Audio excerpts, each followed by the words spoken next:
Delhi rail স্টেশনে পদপিষ্টের খবর করতে গিয়ে রেল পুলিশের হুমকির মুখে মহিলা সাংবাদিক। ফুটেজ ডিলিট না করলে মুক্তি নয়, হুমকি রেল পুলিশের। গিয়েছিলেন খবর কভার করতে, কিন্তু তা করতে গিয়ে হুমকি পেতে হলো মহিলা সাংবাদিককে। দিল্লি রেল স্টেশনে পদপিষ্টের খবর ক্যাপচার করার পরই রেল পুলিশের রক্তচক্ষু দেখতে হলো মহিলা সাংবাদিক সৌমিয়া রাজকে।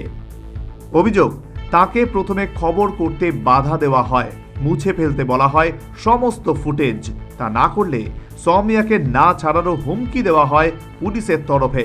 তবে নিজের সাহসিকতার পরিচয় দিয়ে পুলিশের চোখে চোখ রেখে লড়াই চালিয়ে যান তিনি।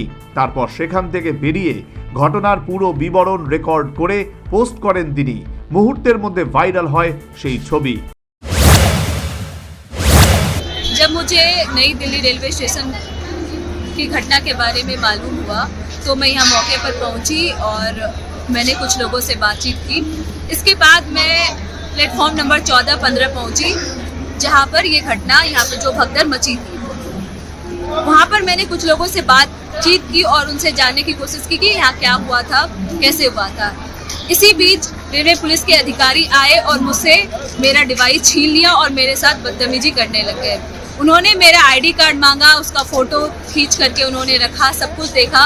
उसके बाद भी वो मेरा फ़ोन देने के लिए तैयार नहीं हुए। उन्होंने मुझसे कहा, आप कहाँ से हैं, ये आप यहाँ पे काम नहीं कर सकते, आपको मैं ये नहीं दिखाने दूंगा, आप ये डिलीट करो, आपने जितने कंटेंट।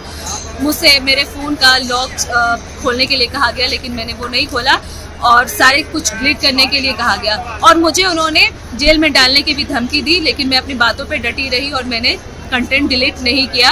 इसके बाद 1-1.5 घंटे के बाद उन्होंने मेरे साथ बदतमीजी, बहुत बहस करने के बाद मुझे मेरा फ़ोन दिया गया। वो भी तब जब उनके एक अधिकारी ने मुझसे ये कहा कि आप ये डिलीट करने का नाटक करो, क्योंकि मेरे नौकरी पे सवाल आ जाएगी, आप डिलीट करने का नाटक करो, तब मैं आपको फ़ोन दूंगा।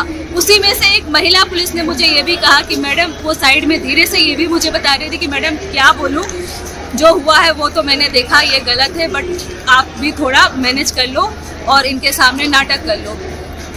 अब आप ये सोचिए कि एक तरफ तो इस भगदड़ को ये बताया जा रहा है कि ये अफवाह है और ऐसे ही भगदड़ मची है, लोगों की गलतियां हैं, लोग ऐसे कूद रहे हैं, और दूसरी तरफ रेलवे पुलिस, रेलवे प्रशासन मुझे मेरा अपना काम करने से भी रोक रही है।